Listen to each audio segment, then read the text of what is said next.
Bienvenidos a un nuevo podcast de referentes de inversión. Todos hemos oído hablar de la renta fija en 2023, pero pocos han oído decir que la renta fija no es fija. ¿Cómo puede ser? En el podcast de hoy lo entenderemos mejor con Leopoldo Abadía, profesor y escritor, y Miriam Ordinas, responsable de asesoramiento de Deutsche Bank España.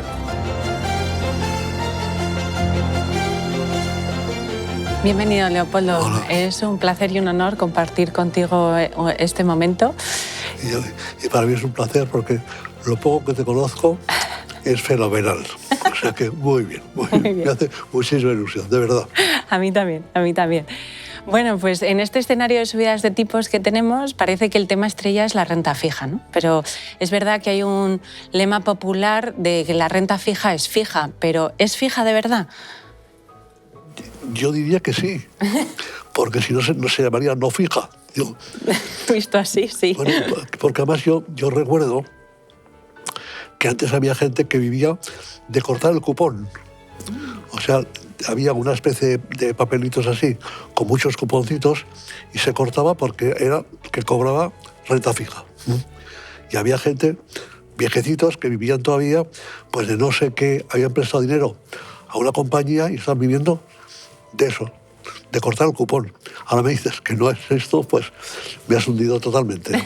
Bueno, no es que no sea fija, ¿no? Pero es verdad que hay distintas maneras de invertir en renta fija. Al final la renta fija no deja de ser, pues oye, prestar dinero a una compañía o a un gobierno que necesita financiarse para un proyecto, para una inversión, y a cambio, pues como inversor le pedimos una rentabilidad, ¿no? Entonces, si compramos una letra del Tesoro español a 3 años y nos paga un 3% y lo compramos cuando se emite y nos quedamos hasta el final de la emisión, a vencimiento, pues ese 3% lo recibimos.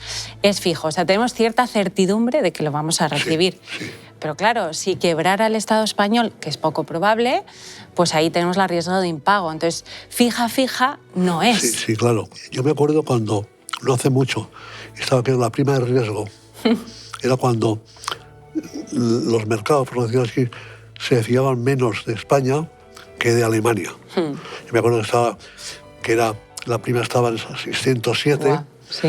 pues quiere decir que si Alemania pagaba el 3, España pagaba el 3 más 6, 9. Efectivamente. Bueno, ahora está al 1, o sea que ahora está perfecto. Bueno, por lo cual, hombre, el riesgo de que quebre el Estado español me parece que es muy poquita cosa. Es muy bajo. Pero bueno, también es verdad que ese mismo bono, o incluso si fuera un bono de una compañía, no siempre lo tenemos hasta vencimiento. O sea, no siempre nos sentamos en esa inversión y nos quedamos, sino que podemos decidir venderlo antes o incluso comprarlo después de que se haya emitido, ¿no? Y entonces ahí es donde viene el movimiento que de verdad hace pensar que la renta fija no es fija. Bien, pero por ejemplo, si yo tengo una letra del Tesoro a un año y al cabo de 6 meses necesito el dinero y la vendo, claro, me pueden pagar menos. Claro. Por lo cual tú estarás contentísima diciendo, ¿ves cómo no era fijo?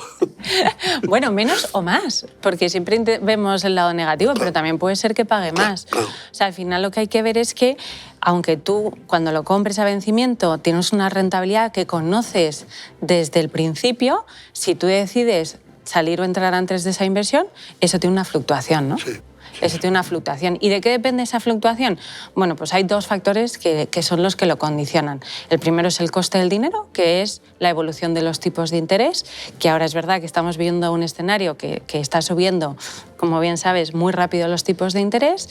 Y luego el segundo punto es la prima de riesgo, que tienes que pedir una rentabilidad extra a compañías que emiten esos bonos porque tienen un riesgo de impago. Y cuanto mayor es el riesgo de que impague esa compañía, más rentabilidad vas a pedirle, ¿no? O a exigirle como inversor. Eso es lo que se llama de los bonos investment grade, que son compañías que tienen unos balances saneados y tienen calidad crediticia elevada, entonces te pagan rentabilidad extra, pero un poco menor, y las compañías high yield, que al final lo que hacen es que tienen peores balances, entonces como tienen más riesgo, les vas a pedir Pues más sí, rentabilidad, sí. obviamente. Hay una cosa que no, te la voy a decir, pero no sé si viene a cuento ahora, pero si no, me cortas y ya está. No, cuando has dicho lo de la subida de los intereses, Sí. que a mí me parece que ahora se han juntado se ha juntado el tema de la Reserva Federal Americana, la Fed, con el Banco Central Europeo. Yo lo que sabía es que la Fed tenía por objetivo, por mandato, estimular el crecimiento. Con lo cual, cuando fabrica dinero, está cumpliendo con su mandato. El Banco Central Europeo tiene como mandato controlar la inflación. Con lo cual, cuando fabrica dinero, no está cumpliendo con su mandato. Bueno, entonces, yo lo que sabía es que la Fed había llegado a fabricar 85.000 millones de dólares al mes. Que me parece que la máquina de esto debe sacar chispas. Chispas a la maquinita. Bueno, y luego había bajado mucho los intereses, con lo cual se anima la economía.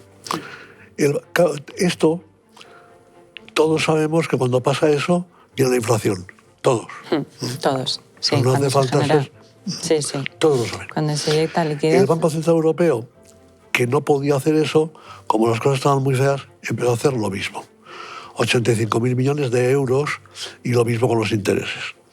Bueno, entonces, lo que pasa es que tenían que llegar los dos al 2% de inflación y se les fue la mano y llegaron al 10%. Y ahora tienen que apretar para conseguir llegar al 2%. A su objetivo, sí. Claro, la manera de apretar pues es dejar de fabricar los 85.000 millones y entonces subir los intereses. Subir tipos de interés. Sí, lo que pasa, o sea, es obvio que al final la política monetaria, como has descrito fenomenal, pues la FED tiene el objetivo de controlar la inflación y además generar empleo y el BCE solo controla la inflación. Y es verdad que como pasamos una época de una crisis como el COVID, pues estimuló en exceso la economía y nos hemos encontrado que la contracción pues ha hecho que tengamos estos niveles de inflación incontrolables, que además encima se ha sumado la guerra de Ucrania, que ha hecho todavía que esto se acelere más rápido y más rápido, ¿no? Y ahora nos encontramos con inflaciones muy elevadas y con unas subidas de tipos muy abruptas, ¿no? Y entonces eso es lo que está provocando que en la renta fija, que el inversor creía que es fija, haya tenido una volatilidad incluso mayor que los mercados de renta variable. Te voy entendiendo, ¿eh? Bueno, es verdad, yo venía dispuesto a no entenderte, pero no. Lo estás dejando clarísimo. Sigue. Bueno, es que el año pasado lo que ha pasado realmente es que un inversor conservador ha llegado a perder casi lo mismo que un inversor de renta variable, que eso no se había visto nunca en la historia. Ha sido por lo que ha dicho. O sea, todos sabíamos que iba a llegar la subida de tipos, pero no nos imaginábamos que el nivel de inflación iba a ser tan alto y iban a tener que subir los tipos tan rápido y tan abruptamente, ¿no? Entonces eso la economía, pues hay que ir digiriéndolo poco a poco. Está siendo complicado y los perjudicados han sido los perfiles conservadores. ¿Qué pasa? Que eso que ya es el pasado, lo que nos está permitiendo este año es que hay una oportunidad como pocas veces he visto, ¿no? Sí. En mi carrera, que soy más mayor de lo que parezca. Sí. Pero sí. Te voy entendiendo, cada vez más claro. Claro. Bueno, oye, ¿en qué más cosas no está la renta fija? ¿No es fija? Bueno, es que yo creo que hay una cosa que ahora, aparte de que la renta fija no es fija, igual que la prima de riesgo se hizo famoso que pasó de que nadie supiera lo que era, que todo el mundo lo hablaba en la cafetería y en el taxi, que era la conversación habitual, pues ahora está pasando con la inversión de la curva, ¿no? De tipos de interés. Sí, de la curva, que sí que a ti te gusta mucho. Bueno, no es que me guste, es que creo que son fenómenos que pasan pocas veces en la economía. Entonces, pues es bueno porque aprendes a entenderla y sobre todo, pues que esperemos que no pase mucho. Sí, pero cuenta lo de la curva. Bueno, al final la inversión de la curva lo que implica es que es un fenómeno que lo que representa es que el inversor tiene poca fe en el crecimiento futuro de la economía, ¿no?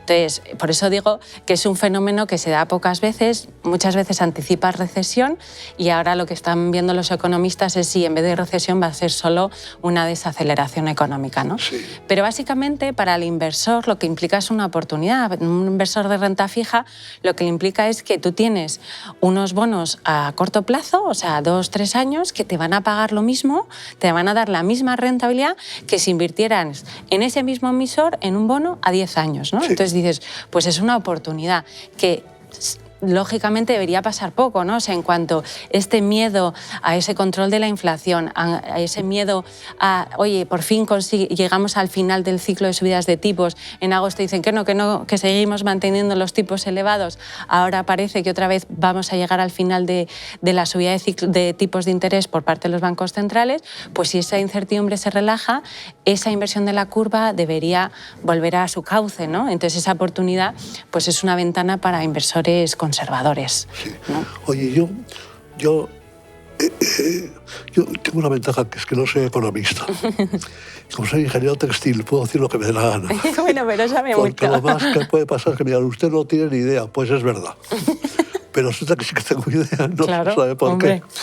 qué. Oye, pero es que yo pensaba que en estos momentos hay que pegar el apretón y decir, venga, se acabó la vida alegre, vamos a pegar el apretón.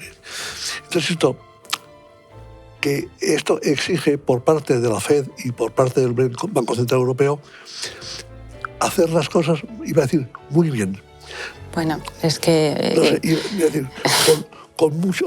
Con mucho tacto, sí. Aquí no vale cuando dicen, los halcones son partidarios de apretar, las palomas, no. Es que aquí no se puede ser halcón o paloma, no. Hay que ser muy, muy cuidadoso y decir, cuidado, ahora tengo que subir los tipos bien subidos.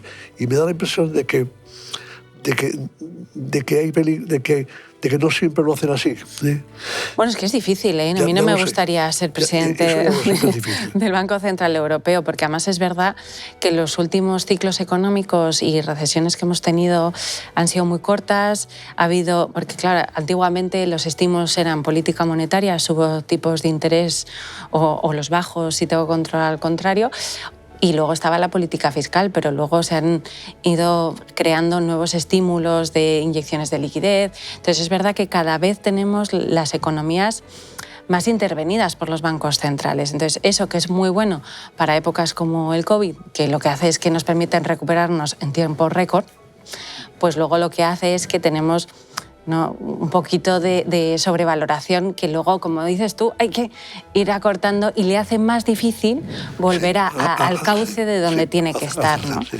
Pero es muy importante lo que estás diciendo, porque subir los tipos de interés, que como inversor de renta fija es muy bueno, porque dejas de tener, o sea, hace nada teníamos que, para invertir en un bono alemán, tenías que pagarle tú al Estado alemán para pagar, o sea, que era...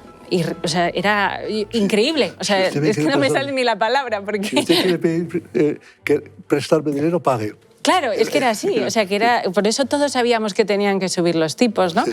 Pero ahora hemos pasado a un momento en el cual te pagan más por financiar a menos plazo. O sea, que también pues no tiene mucho sentido, ¿no? Y por eso es una oportunidad. ¿Qué pasa para el inversor actual? ¿No? Pues que como hemos pasado una travesía en el desierto con el año pasado, que los perfiles conservadores han perdido casi tanto como los perfiles agresivos que tenían 100% en acciones y en renta variable, pues lo que les está pasando ahora es que prefieren quedarse en un depósito a un año. Sí. Yo ya no me lo juego, yo ya sé, o tengo una letra del Tesoro.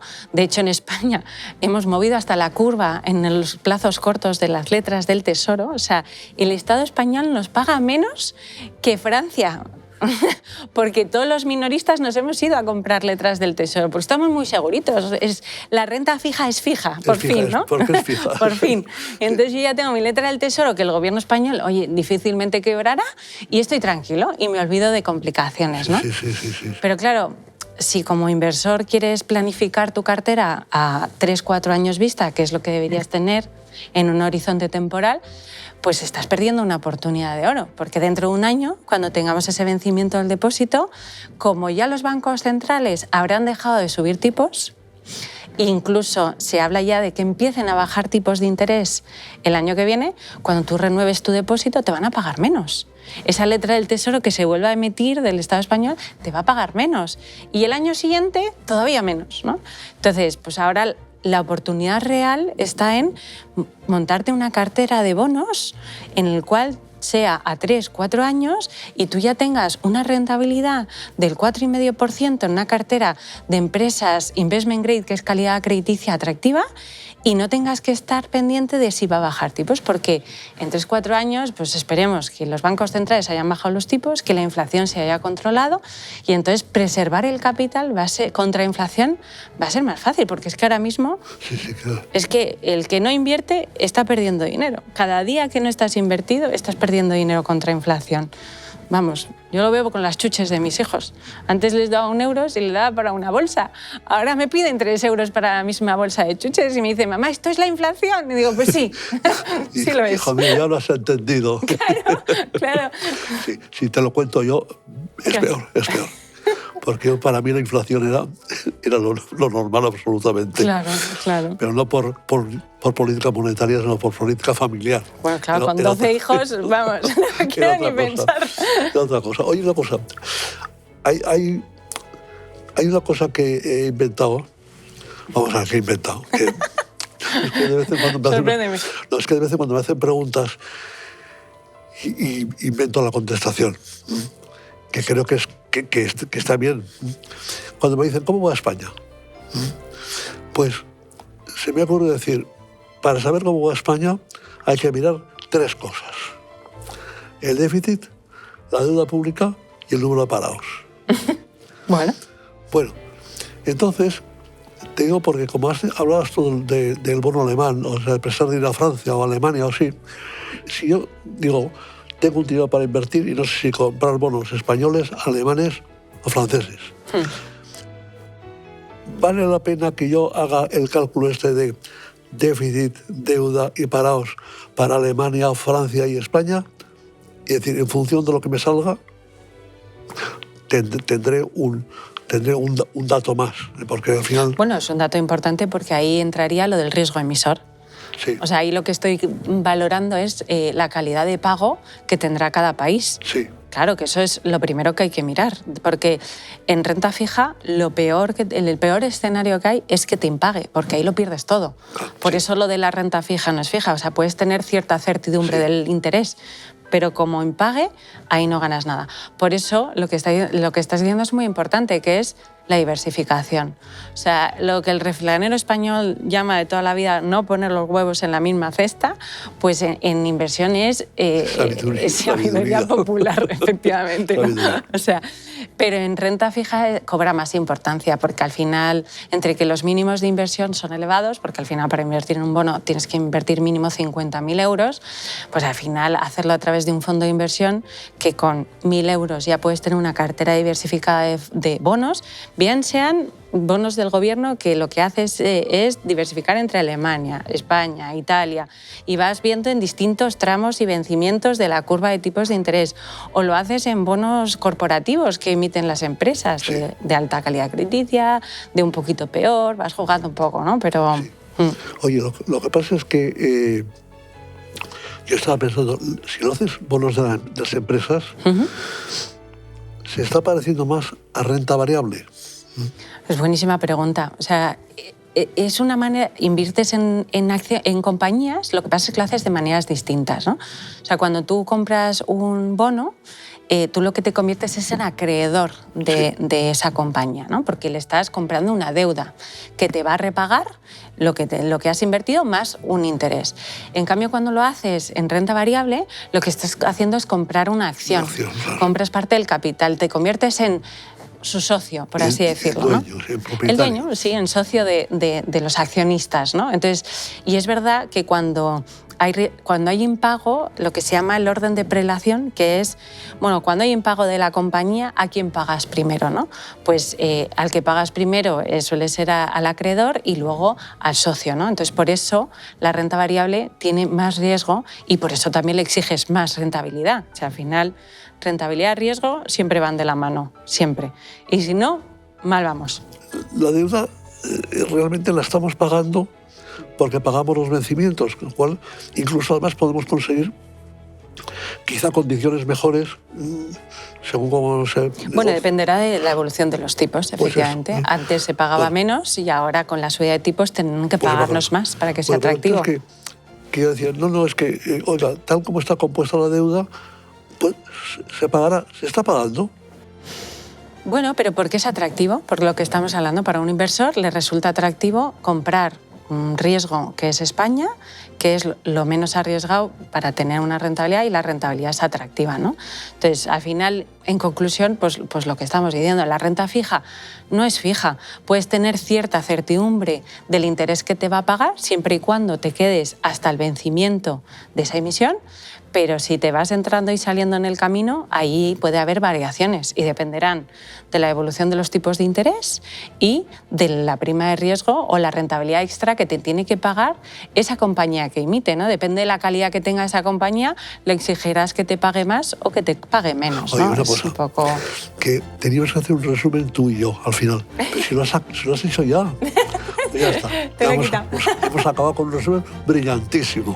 Muchas gracias, Leopoldo, ha sido un placer. Lo mismo te digo, pero de verdad, para mí ha sido una clase.